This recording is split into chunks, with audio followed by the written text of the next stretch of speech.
Good afternoon. It is March 6th, 2023, and today we really just had a range day. Perhaps if we move these highs down, maybe we hit a measured move then, yeah. But if you move the highs up to here, it looks like, okay, so basically we just hit a measured move of the overnight highs and lows. For some reason, I wasn't even bothering checking because this looked a little, the breakout didn't look high enough. But yeah, so we just made a measured move. So perhaps that'll make some of these trades a little more arguable. But really just not a lot of trades today. We'll take a look again.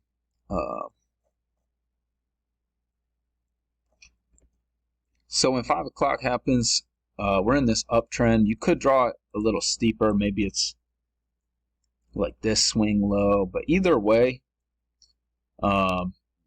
this looks pretty accurate. But either way, that kind of looks like an overshoot right here. And that leads to a break. And unfortunately, you don't get any setups. I mean, I took this one on the MES. It's set up in a similar way, but I think, let's see. So you have 4 ticks back to the EMA on this. It's set up a little better than that on the MES. I think you have like 6 ticks back. But I mean, with the overshoot, I thought that was okay. But even still, I mean, you're expecting a new high. You see we get 2 legs of correction. But really the problem with this, and after the fact I wasn't happy that I took it, was it's a doji. It's not a big bearish bar like this one. It's just a doji. Yeah, it's a bearish doji, but it's still a doji, and you just got to be careful. So anyway, we make the new high, and then we're going sideways, and you get this double test with the room back to the EMA right at the overnight highs. I think that's worth considering. It's a second entry short. We made a lower high. I think that's definitely worth considering. But then we bounce at the EMA again, and then it's just really just ranging. Turns out this is a spike in channel though, but unfortunately we're not getting any setups. This is just a range.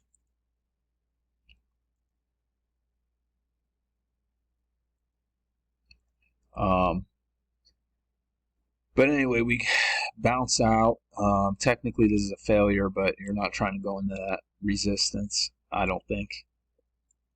We come up, we ride the midline a little bit, and then we go higher. And you get a first entry, second entry, no signal bar, and then you get a higher low. But you might get, this looks like one leg down, you might get a second leg down. And this is a doji right here. So really, the way I'd probably be watching it in real time, because I wasn't watching it in real time, I'd probably be looking at this. And you can see that looks like a midline. And, you know, then you'd probably be trying to buy down here. The bias is up though, so maybe you take that higher low. It does end up working. Get a double test right here, but no signal bar.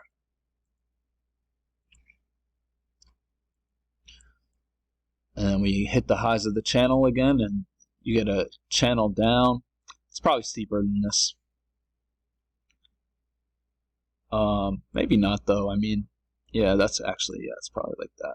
You can see. But I don't think you want to go short here. I mean, that does look like a failure right here, but I don't think you're trying to go short yet. And this looks like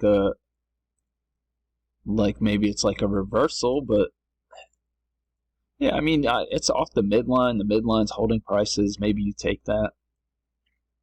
But then you get a sell-off. We bounce a little bit. You can see some congestion. Prices are trying to go higher and they can't. We make that new low from this channel, and you got a second entry short, but I don't think you want to. We haven't had a break of this spike in channel, so I don't think you want to go short yet. But then we do get a break. We do get a break, and then it fails. I mean, perhaps you take this one. There's room back to the probably 4 ticks exactly back to the EMA. Not even. So 3 ticks back to the EMA. I think you got to let that one go. But it looks pretty good. Anyway, you get this kind of looks like a double bottom first entry, failed second entry short. It's off this trend channel, but it's just so much overlap. You're taking a risk there. We come up, we test that, probably just test that midline, and then prices sell off. And honestly, right here, you get a first entry. This is a failure, but it doesn't tick higher. You might consider that. It looks good. It's just it doesn't technically tick higher, so it's tough. You got to sit and watch this stuff really. But that fails, and we start trending down and go sideways a little bit. You know, you do get a second entry short right here, but you could argue that we already made a new low. I'll mark that. Not a great setup though. And we come back to the trend channel. This turns out to be the trend channel. We get confirmation right here. I was waiting for a failure right here, but it just never happened. All right, so I think I was talking about this right here. I was waiting for a failure right here, and a second entry short. It just didn't set up. That was pretty tough, but I mean, maybe you, on a day like today, maybe you take one of these and be a little more aggressive. Maybe you would take that one. I don't know. Anyway, we come down here, and you get a second entry short.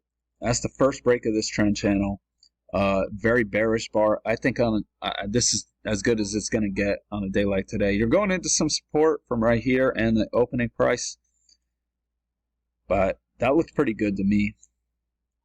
Near the key entry point off the EMA, and we head on down to a new low and just been going sideways since then.